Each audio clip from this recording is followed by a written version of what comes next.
जय Hind. Hello everyone. तो इसके पहले क्लास में जो है हम लोगों ने तो पॉलिटिकल साइंस और इकोनॉमिक्स इन दोनों सब्जेक्ट के इम्पोर्टेंट ऑब्जेक्टिव क्वेश्चन को जो है कवर किए थे। आइए इस क्लास में जो है हम लोग तो ज्योग्राफी को स्टार्ट करते हैं, यानी भूगोल को। और इसमें देखा जाए तो इसमें 1, 2, 3, 4, 5, 6 कितने चैप्टर हैं? तो इसमें 6 ठो चैप्टर है। तो आइए हम लोग पहला चैप्टर को स्टार्ट करते हैं, जिसका नाम क्या है? भारत संसाधन एवं उपयोग। भारत संसाधन एवं उपयोग। आइए इसका क्वेश्चन है कि किसने कहा संसाधन होते नहीं बनते हैं? किसने कहा कि संसाधन होते नहीं बनते हैं? तो याद रखिएगा किसने कहा? तो जिम्मरमैन ने। किसने कहा? जिम्मरमैन।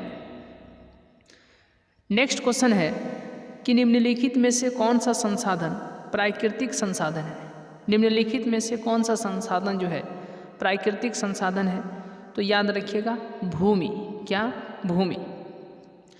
नेक्स्ट क्वेश्चन है कि निम्नलिखित में से कौन प्राकृतिक संसाधन नहीं है? प्राकृतिक संसाधन कौन नहीं है? तो नगर। क्या? नगर। नेक्स्ट क्वेश्चन है कि सौर ऊर्जा निम्नलिखित में से कौन सा संसाधन है? तो सौर ऊर्जा क्या है जी?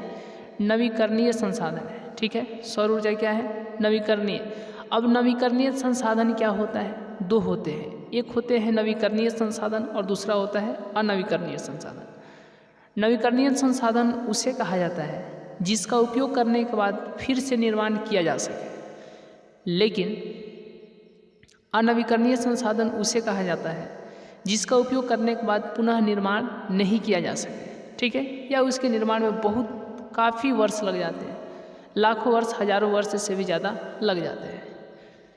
तो जिसका उपयोग करने के बाद पुनः निर्माण में यानी निर्माण किया जा सके, नवीकरणीय संसाधन। ठीक है, और जिसका उपयोग करने के बाद पुनः निर्माण जो है नहीं किया जा सके, तो ये बताइए कोयला क्या है? नवीकरणीय संसाधन है या अनवीकरणीय संसाधन है? और सौर ऊर्जा कौन है? नवीकरणीय या अनवीकरणीय? तो याद रखिएगा कोयला तो फिर समाप्त यानी उपयोग करने के बाद में समाप्त हो जाएगा। ठीक है, लेकिन इसका पुनः निर्माण नहीं किया जा सकता, तो ये हो जाएगा अनवीकरणीय संसाधन। अनवीकरणीय संसाधन। ठीक है, और ये हो जाएगा नवीकरणीय संसाधन। ठीक है, तो बताइए कि सौर ऊर्जा निम्नलिखित में कौन सा संसाधन है? तो सौर ऊर्जा जो है नवीकरणीय संसाधन है। आइए नेक्स्ट क्वेश्चन है कि कौन सा ऊर्जा स्रोत अनवीकरणीय है? कोयला है। क्या है? तो कोयला है। नेक्स्ट क्वेश्चन है कि लौह अयस्क किस प्रकार का संसाधन है? तो लौह अयस्क ये भी अनवीकरणीय संसाधन है। नेक्स्ट क्वेश्चन है कि कौन सा ऊर्जा स्रोत नवीकरणीय है? जल है। जल का फिर से जो है निर्माण किया जा सकता है।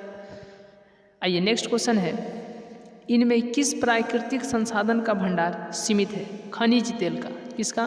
खनिज तेल का। चलिए नेक्स्ट क्या है जी? नेक्स्ट क्वेश्चन है कि इनमें किस प्राकृतिक संसाधन का भंडार सीमित है? खनिज तेल हो गया। समुद्री क्षेत्र में राजनीतिक यानी राजनैतिक सीमा के कितनी किलोमीटर क्षेत्र तक राष्ट्रीय संपदा निहित है? तो 19.2 किलोमीटर तक। 19.2 किलोमीटर तक। नेक्स्ट क्वेश्चन है कि तट रेखा से कितने किलोमीटर क्षेत्र सीमा अपवर्जक आर्थिक क्षेत्र कहलाती है? तो 200 किलोमीटर। ठीक है, 200 किलोमीटर। आइए इसके बाद में हम लोग नेक्स्ट चैप्टर को स्टार्ट करते हैं, जिसका नाम है कृषि। ठीक है, तो चैप्टर 2 का नाम क्या है जी? कृषि है।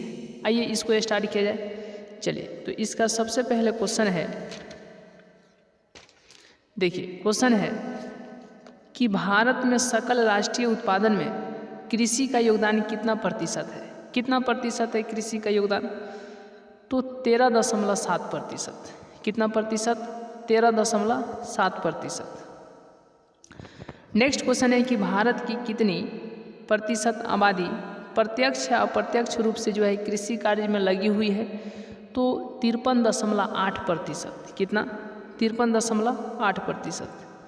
आइए नेक्स्ट क्वेश्चन है कि वर्तमान समय में कुल कृषि भूमि का कितना प्रतिशत भाग प्रति भूमि का है? मात्र 5%। कितना? 5%।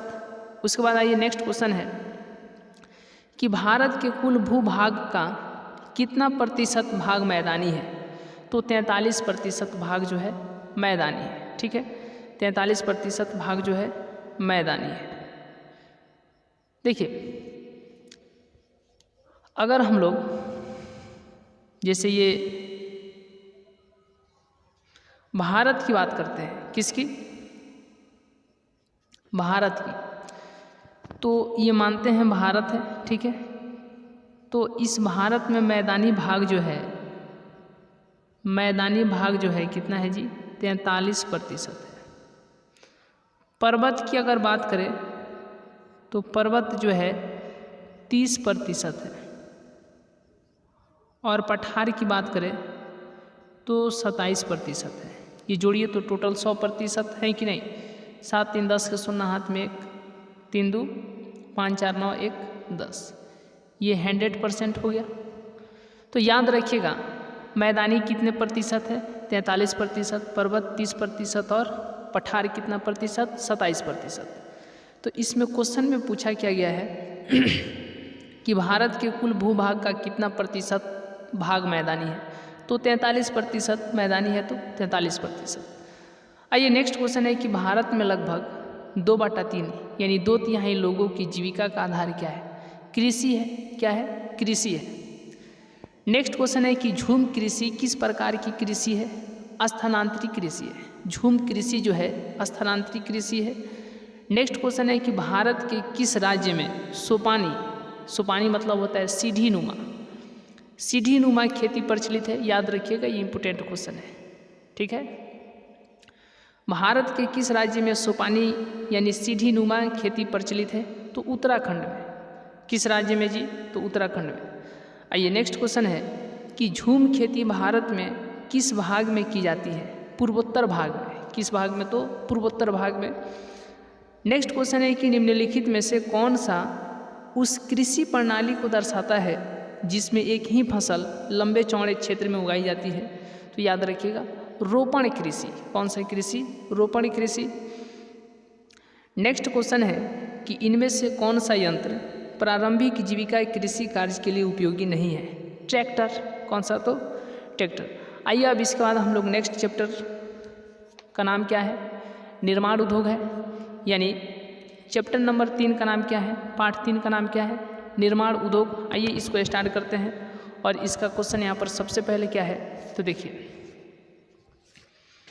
सबसे पहले क्वेश्चन है कि निम्नलिखित में से कौन उद्योगों की स्थिति के निर्धारण में महत्वपूर्ण नहीं है? तो जलवायु। क्या? जलवायु। नेक्स्ट क्वेश्चन है कि निम्नलिखित में से कौन उद्योग खनिज पर आधारित है? लौह इस्पात उद्योग। कौन सा उद्योग? लौह इस्पात उद्योग। आइए नेक्स्ट क्वेश्चन है कि निम्नलिखित उद्योगों में से कौन सी कृषि पर आधारित नहीं है? तो चीनी। क्या? चीनी। नेक्स्ट क्वेश्चन है कि निम्नलिखित में से कौन छोटे पैमाने का उद्योग है? तो खिलौना उद्योग जो है छोटे पैमाने का उद्योग है।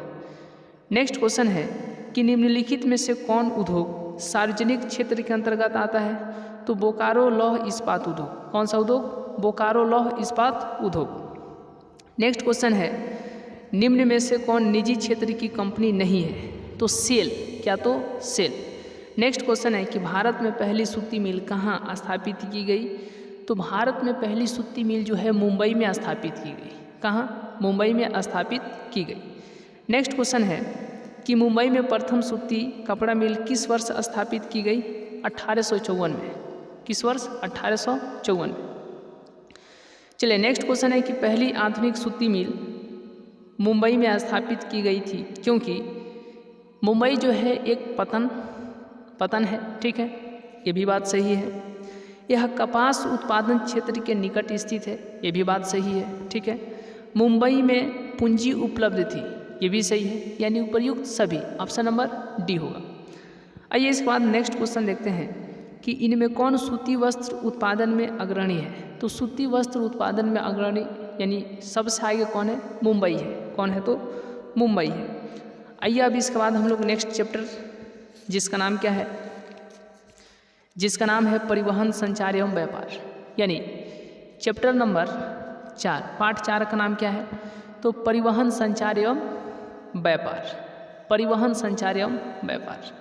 आइए इसका क्वेश्चन है कि इसमें आर्थिक विकास का जीवन रेखा कौन है जी, तो परिवहन भी है, संचार भी है, व्यापार भी है, उपर्युक्त सभी, option number D. Next question है निम्नलिखित में से कौन भारत की सबसे प्राचीन राजमार्ग है। तो आपको याद होगा ग्रैंड ट्रंक रोड, ठीक है, ग्रैंड ट्रंक रोड जो कोलकाता से पेशावर तक जाती है, तो option number D. Next question है कि दिल्ली से कोलकाता तक की राष्ट्रीय राजमार्ग निम्नलिखित में से कौन है, NH2 है। कौन है, NH2। जैसे कि NH 727, ऐसे NH का मतलब क्या होता है, NH का मतलब क्या होता है, तो N से होता है नेशनल, N से होता है नेशनल, और H से होता है हाईवे, ठीक है, highway, highway, national highway. NH का फुल फॉर्म क्या होता है, नेशनल हाईवे। आइए तो नेक्स्ट क्वेश्चन है कि दिल्ली से कोलकाता तक की राष्ट्रीय राजमार्ग निम्नलिखित में से कौन है, तो NH2 है। नेक्स्ट क्वेश्चन है कि स्वतंत्रता प्राप्ति के समय देश में सड़कों की कुल लंबाई कितनी थी, तो 3.88 लाख वर्ग किलोमीटर, ठीक है, वर्ग किलोमीटर नहीं, 3.88 लाख किलोमीटर, यानी 3 लाख, ठीक है, 88, यानी 3,88,000 किलोमीटर। आइए नेक्स्ट क्वेश्चन है लगभग 4.25 लाख के आसपास। पक्की सड़कों की लंबाई की दृष्टि से प्रथम स्थान पर कौन राज्य है, महाराष्ट्र है। कौन है, तो महाराष्ट्र है। नेक्स्ट क्वेश्चन है कि भारत के किस राज्य में सड़कों की लंबाई सबसे अधिक है, उत्तर प्रदेश में, उत्तर प्रदेश में। नेक्स्ट क्वेश्चन है कि भारत में सड़कों के घनत्व की दृष्टि से किस राज्य का प्रथम स्थान है, केरल का। किस राज्य का, तो केरल का। नेक्स्ट क्वेश्चन है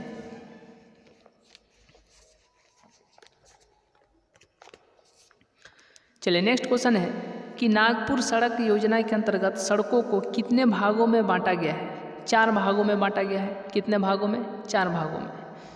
नेक्स्ट क्वेश्चन है कि भारत का सबसे लंबा राष्ट्रीय राजमार्ग कौन है, तो राजमार्ग संख्या 7, याद रखिएगा, नेशनल हाईवे 7, नेशनल हाईवे यानी राष्ट्रीय राजमार्ग संख्या 7, ठीक है। राष्ट्रीय राजमार्ग संख्या 7 किन 2 शहरों को जोड़ती है, तो वाराणसी से कन्याकुमारी, ठीक है, वाराणसी से कन्याकुमारी को, यानी बनारस टू कन्याकुमारी। आइए नेक्स्ट चैप्टर जिसका नाम क्या है, बिहार कृषि एवं वन संसाधन, इसको स्टार्ट करते हैं। यानी पाठ 5 का नाम क्या है, बिहार कृषि एवं वन संसाधन, बिहार कृषि एवं वन संसाधन। तो सबसे पहले क्वेश्चन क्या है, किस देश की सीमा बिहार से जुड़ी है, तो किस देश की सीमा जो है बिहार से जुड़ी है, आप लोग को मालूम होगा, पास में ही है नेपाल, ठीक है। तो किस देश की सीमा बिहार से जुड़ी है, नेपाल, क्या होगा, नेपाल। बिहार में कितने प्रमंडल हैं, तो बिहार में 9 प्रमंडल हैं। बिहार में कितने प्रमंडल हैं, तो बिहार में 9 प्रमंडल हैं। तिरहुत प्रमंडल का मुख्यालय कहाँ है, मुजफ्फरपुर, कहाँ है, तो मुजफ्फरपुर। बिहार में कितने जिले हैं, बिहार में 38 जिले हैं। कितने जिले हैं, 38। बिहार में प्रायः कैसी मिट्टी पाई जाती है, तो याद रखिएगा जलोढ़ मिट्टी पाई जाती है। कैसी मिट्टी पाई जाती है, जलोढ़ मिट्टी। बिहार में सबसे कम वर्षा किस जिला में होती है, बक्सर जिला में। किस जिला में, बक्सर जिला में। नेक्स्ट क्वेश्चन है, बिहार संपन्न है, कृषि में संपन्न है जी, किस में संपन्न है, तो कृषि में संपन्न है। आइए नेक्स्ट क्वेश्चन है कि राज्य की कितनी प्रतिशत जनसंख्या कृषि कार्य में लगी हुई है? राज्य की कितनी प्रतिशत जनसंख्या कृषि कार्य में लगी हुई है? 75% जनसंख्या जो है कृषि कार्य में लगी हुई है। आइए नेक्स्ट क्वेश्चन है कि बिहार में कितने प्रतिशत क्षेत्र में खेती की जाती है? 60% क्षेत्र में खेती की जाती है। नेक्स्ट क्वेश्चन है कि निम्नलिखित में से कौन खाद्यान्न फसल है? तो धान है। क्या है? तो धान है। आइए नेक्स्ट चैप्टर जिसका नाम क्या है, चलिए नेक्स्ट चैप्टर जिसका नाम है मानचित्र अध्ययन, उसको स्टार्ट करते हैं। तो पार्ट 6 का नाम क्या है जी? मानचित्र अध्ययन। आइए तो इसका सबसे पहले क्वेश्चन क्या है? भू आकृतियाँ त्रिआयामी होती है क्योंकि इनमें होती है लंबाई भी होती है, चौड़ाई भी होती है, ऊंचाई, मतलब ऑप्शन नंबर डी इनमें से सभी। आइए नेक्स्ट क्वेश्चन है कि इनमें से कौन उच्चावच प्रदर्शन करने की विधि नहीं है? तो सारणीयकरण। क्या? सारणीयकरण। नेक्स्ट क्वेश्चन है उच्चावच प्रदर्शन के लिए हैस्यूर विधि का विकास किसने किया? लेहमान ने। किसने? लेहमान ने। आइए नेक्स्ट क्वेश्चन है कि छोटी महीन एवं खंडित रेखाओं का ढाल की दिशा में खींचकर ऊंचावच प्रदर्शन करने की विधि को क्या कहा जाता है? तो हैस्यूर विधि कहा जाता है। क्या कहा जाता है? हैस्यूर विधि कहा जाता है। चलिए नेक्स्ट क्वेश्चन है कि पर्वतीय छायाकरण विधि में भू आकृतियों पर किस दिशा से प्रकाश पड़ने की कल्पना की जाती है? तो उत्तर पश्चिम से। किधर से? उत्तर पश्चिम से। आइए नेक्स्ट क्वेश्चन है कि पर्वतीय देशों के ऊंचावच को प्रभावशाली ढंग से किस विधि द्वारा दर्शाना संभव है? तो पर्वतीय छायाकरण विधि के द्वारा। किस विधि के द्वारा? पर्वतीय छायाकरण की विधि के द्वारा। नेक्स्ट क्वेश्चन है कि तल चिन्ह की सहायता से किसी स्थान विशेष की मापी गई ऊंचाई को क्या कहा जाता है? स्थानिक ऊंचाई कहा जाता है। क्या कहा जाता है? तो स्थानिक ऊंचाई कहा जाता है। चलिए नेक्स्ट क्वेश्चन है नक्शे पर जलीय भाग को किस रंग से दिखाया जाता है? नीले रंग से। किस रंग से? नीले रंग से। यानी जलीय भाव को, यानी जलीय मतलब जल, जल को नीला से ही तो दिखाया जाता है ना। ठीक है। नेक्स्ट क्वेश्चन है कि अस्तर रंजन विधि के अंतर्गत मानचित्रों में नीले रंग से किस भाग को दिखाया जाता है? तो नीले रंग से जल को दिखाया जाता है। जल होगा ऑप्शन में, जल। आइए नेक्स्ट क्वेश्चन है कि अस्तर रंजन विधि के अंतर्गत मानचित्रों में मैदान को किस रंग से दर्शाया जाता है? तो मैदानी भाग को हरा रंग से दिखाया जाता है, तो हरा हो जाएगा। चलिए तो ज्योग्राफी यानी भूगोल के लगभग जो 6 चैप्टर थे उसके इंपॉर्टेंट ऑब्जेक्टिव क्वेश्चन को जो है हम लोगों ने कवर किया। आइए अब इसके बाद में हम लोग चलते हैं नेक्स्ट सब्जेक्ट जिसका नाम क्या है? डिजास्टर मैनेजमेंट, आपदा प्रबंधन। इसको स्टार्ट करते हैं। तो आइए इसमें जो है एक चैप्टर समझिए आप, ठीक है। तो इसीलिए इसको सबसे पहले हम लोग क्वेश्चन को देखते हैं और वो भी पूछे गए क्वेश्चन को, ठीक है। 2015-2021 का पूछा गया क्वेश्चन है। निम्नांकित में कौन प्राकृतिक आपदा है जी? तो भूकंप। भूकंप जो है प्राकृतिक आपदा है। नेक्स्ट क्वेश्चन है इनमें कौन प्राकृतिक आपदा है? प्राकृतिक आपदा कौन है? महामारी है, ठीक है। नेक्स्ट क्वेश्चन है कि निम्नलिखित में कौन मानव जनित आपदा नहीं है? मानव जनित नहीं है मतलब सुनामी नहीं है, क्योंकि सुनामी मानव के हाथ में थोड़े है। मारपीट हो सकता है, लड़ाई हो सकता है, युद्ध हो सकता है, तो ये मानव जनित आपदा हो सकता है, ठीक है। लेकिन महामारी या सुनामी ये तो मानव के हाथ में है ही नहीं, तो ये इसलिए ये नहीं होगा। आइए नेक्स्ट क्वेश्चन है कि इनमें से कौन सी प्राकृतिक आपदा नहीं है? आतंकवाद, ठीक है, आतंकवाद हो जाएगा। निम्नलिखित में कौन प्राकृतिक आपदा नहीं है? रेल दुर्घटना भी नहीं है, ठीक है। आइए नेक्स्ट क्वेश्चन है कि इनमें कौन प्राकृतिक आपदा नहीं है? गरीबी। गरीबी भी तो प्राकृतिक आपदा नहीं है, क्योंकि इंसान चाहेगा तो गरीब बन सकता है, चाहेगा तो अमीर बन सकता है, ठीक है, उसके मेहनत के अनुसार हो सकता है। इसलिए मैं आदमी के हाथ में है, मानव के हाथ में है, इसीलिए गरीबी जो है यह प्राकृतिक आपदा नहीं है बल्कि मानव जनित आपदा कहा जा सकता है, ठीक है। नेक्स्ट क्वेश्चन है कि निम्न में से कौन मानव जनित आपदा नहीं है? ठीक है, तो इनमें से कोई नहीं। ऑप्शन के अनुसार हम बोल रहे हैं सांप्रदायिक, ये भी मानव जनित है। आतंकवाद, ये भी मानव जनित है, ठीक है। रेल दुर्घटना, ये भी मानव जनित है। इसीलिए इसका सही ऑप्शन नंबर डी होगा। तो कभी कभी ये देखिए, ये चाहते तो हम क्वेश्चन को नहीं रिपीट करते, लेकिन इसलिए क्योंकि कभी कभी ऑप्शन में दे देता है इनमें से कोई नहीं, और कभी कभी वही सही हो जाता है। ठीक है, इस चीज़ को भी बहुत अच्छे तरीके से एग्जाम हॉल में आप लोग बढ़िया से ध्यान रखिएगा।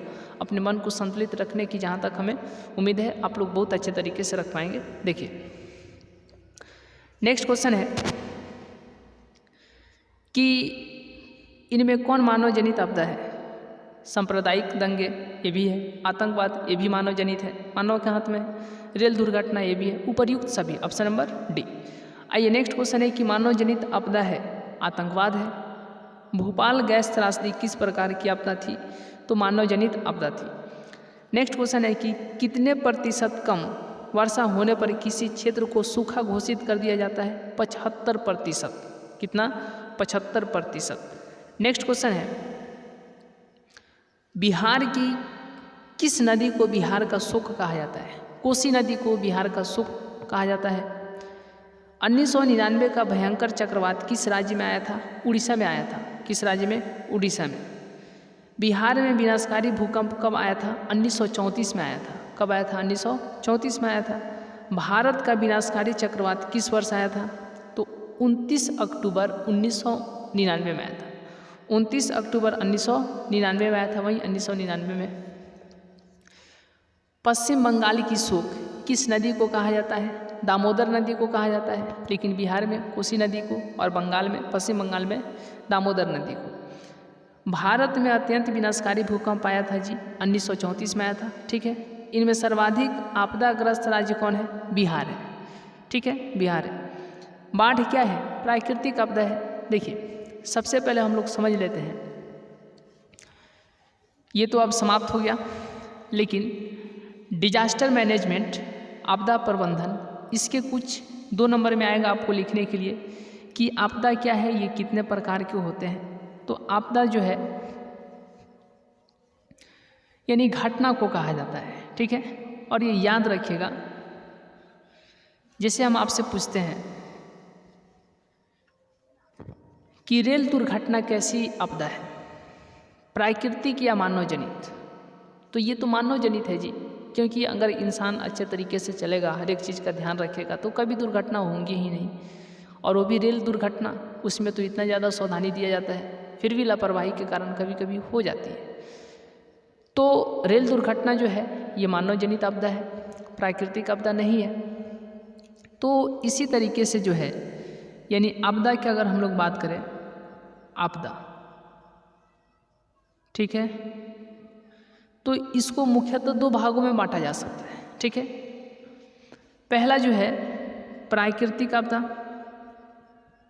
और दूसरा जो हो जाएगा मानव जनित आपदा। जैसे भूकंप क्या है? भूकंप जो है प्राकृतिक आपदा है, लेकिन युद्ध क्या है?